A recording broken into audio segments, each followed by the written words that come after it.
Right, greetings all, hope this finds you well as always, and it's now time for the latest update from the machine shop at Repton, where we're up to and what we're on with, so enjoy folks. Right, another quick bit of diversification. The Signal Telegraph lads are currently here repairing some of our point work, and I've had a very quick request in that can they have some pins that look like this and like that, but without the wear and damage. So there are one of them and one of them. Machine from EN16, they should certainly see me out, so there's another quick little job that's been rattled out. Right, here we are, just getting on with this fitting I had Jules welded up last week for the steam chest cylinder drain of 44806. Now, what we've got here is a very quick and dirty way of aligning something like this in a 4-jaw chuck. This circular chunk here, which is going to form the spigot into which the body of the drain cock taps. Before Jules welded it, when I had it in the lathe, machined the weld prep on, I also put a centre hole in the end of it, and that centre hole is exactly in the middle. Jules has since welded it onto that piece of plate with his usual gorgeous welding.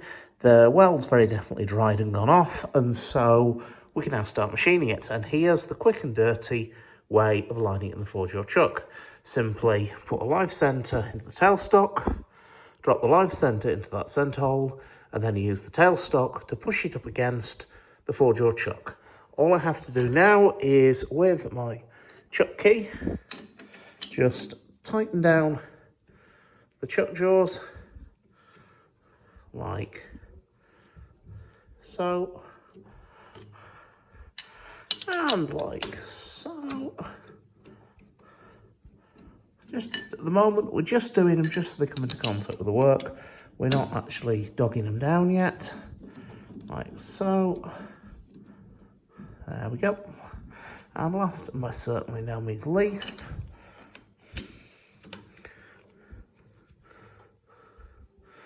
like so. And so if we now get rid of the tailstock, and if it's read the instructions, that shouldn't fall out the chuck. It doesn't. We just wind that back. If we get rid of the chuck key, which you should never leave in a chuck under any circumstances, and then spin it over, you'll see that's running. Pretty true. So there you go, a quick and dirty way of aligning something like that in a 4-jaw chuck. Before I start machining it, I will of course go around and make sure all those jaws are tight, but for the purposes of this, just a very quick and easy way of aligning something. So there you go. Right, so we've got that boss in the lathe, we're just about to thread it. The next challenge is, what size do we actually thread it to? Well, somebody's going to say, well, just measure the male thread. Dead easy. I've measured it. It's 1.597 measured one way, 1.599 measured the other way by 11 TPI. That matches no standard in any book anywhere. So, this is where I start making a bit of an educated guess. I know this thread is worn. Looking at it, you can see the top's gone off the threads. So I know this thread is worn. Plus, as I said earlier, this thread isn't to be steam tight. Its sole role is to stop this falling off. So a bit of wear in there we can live with. Now, the 11 TPI is a bit of a clue, because a common thread on boiler fittings is a fractional size by 11 TPI. Now, 1.9 whatever is not a fractional size, I'll give you that. Yeah, but 1.625, i.e. inch 5/8 is. So inch 5/8 by 11 TPI. This is a possible at this stage, could be. Then again, might be something different. So what we're going to now do is just quickly work out from this what the core diameter is. That is the diameter of a hole that when cut with that thread, that would be the diameter from the crest of the thread there to the crest of the thread there, the core diameter of the thread.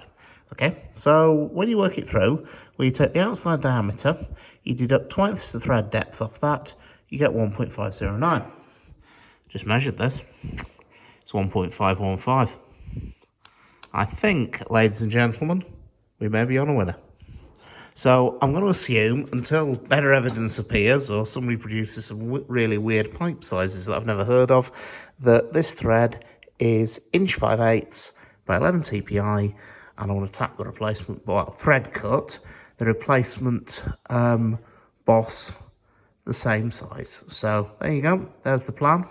Let's be about it. Right, so there we go. That's now knocked the hole out through the middle of this to 1.509, which I said I reckon is what the core diameter should be. I've put a pilot drill in through, drilled it as large as I could, and then just finished it the size of the boring bar. The only other thing I have done is I've also skimmed this face here in the same setup, so I know that the bore and this outer face here, the two are absolutely square to each other. I don't think that plays a role, but certainly if this fitting had to seal, which this one doesn't, it's always a good idea to make sure that the faces that need to be 90 degrees to each other are machined in the same setup, so you know they're absolutely square and true to each other. So the next job is a thread. Right, so here we are, set up, ready to start thread cutting. We've got a thread cutting tool in the tool post. That's got an 11 TPI tip in it. We've got the gearbox on the lathe set up to do 11 TPI. And then finally, because it's an internal thread, my start point is that internal diameter I machined before. So what I've done is do what we call touch off. That is, wind the tool in until it just starts cutting. If you look very closely in that bore, you'll just be able to see a witness mark in the bore where I've touched off. And then what I've done is then set the dial to something, it's 10 in this case, but it doesn't really matter, it's just so I know exactly where it's cutting. So the next thing we'll do is we'll make a thread. Right, so there as you can see, we've got the beginnings of a thread. Now, whenever I set a thread up for the first time on the machine, I will always take a pair of set of thread gauges like these and just double check that we are actually cutting what we're supposed to. It's too easy to have got a gearbox lever on the wrong setting or the wrong change wheel in or whatever. So as you can see, that's 11 TPI, and drum roll please, does it match? What do you know? It matches. Right, we're definitely cutting 11 TPI then. And just as a last final sanity check, let's just check the thread on the fitting. And yes, that's definitely 11 TPI as well. But you can also see, if you look in there, you see the daylight at the top of the threads. That also shows how badly worn this thread actually is. So there we are, we've definitely got the right thread. So onward. Right, so here we are, one thread has been cut. And as you can see, we're getting somewhere. That screws in to there. So that's exactly what we want. The next job is that plate needs the two bolt holes into it, and job's done. So there we go, that's the next step.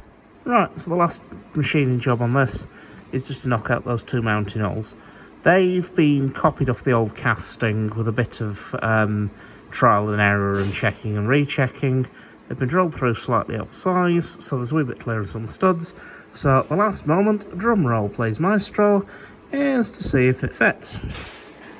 And does it, will it, wait for it. Hey, it fits. So that's where it mounts on the cylinder block, as the cock body goes in roughly where my hand is, and then you can see the various plumbing fittings that connect to it. So all that needs now is a good deburring. There's a flaming great sharp ribbon of swarf around this end I can feel with my thumb. It wants all the edges here just titivating and tidying up. And then that's good to go, so that can be fitted in due course when we're ready for it. So there you go, that's all the job ticked off. Right, another quick job we've got is these. Now these are a very long-term job. They were actually started over a year ago. They're ashpan mounting studs for Hartland. One of these studs, you'll see it's got the chamfers on either end, and there's quite a steep chamfer on one end and a shallower on the other. The steeper chamfer is a weld prep. These will be welded onto Hartland's foundation ring, and then the ashpan lugs go over the cylindrical portion. Then there's a flat strip cotter that will go through the slot here to retain it all. And what Brian's on with is milling the slots in these. These were actually machined a while ago. They were actually machined a couple of years ago by Matty Anderson, and have been quietly sitting around waiting for them. Anyway, Will Parrish came to me the other day and said, "Are we still doing these?" And I said, "Oh yes, absolutely, Mr. Parrish. Of course we are, as soon as I find them." So found them, dug them out, and got them on with. However, Brian's been quickly pulled off that job because we've now got another request for some blanking plugs from the diesel department. These go into the gearbox on the little Drewry 04 shunter, and so Brian's going to convert that into a couple of those tomorrow instead. So there's another nice job for him. And then finally, I'm on a little, we'll call it a tidying up job for want of a better word. We've got these valves for Repton, which were overhauled a while back. And what I'm now doing is, because Repton's getting to the stage where we have a replacement superheater header pretty much ready to go, what I'm busily doing is, when I actually get this nut to undo, is putting new packing into the glands so that they're complete and ready to go. Because they're a lot easier to pack them sat on the bench than they are when they're on the locomotive. And also behind them are the safety valves for Repton, which have also been overhauled, measured up, and are now ready to go. So anyway, folks, that's where we're at, and that's where we're up to. I hope you found it educational, interesting, and informative as always. Now take care, and I'll see you around.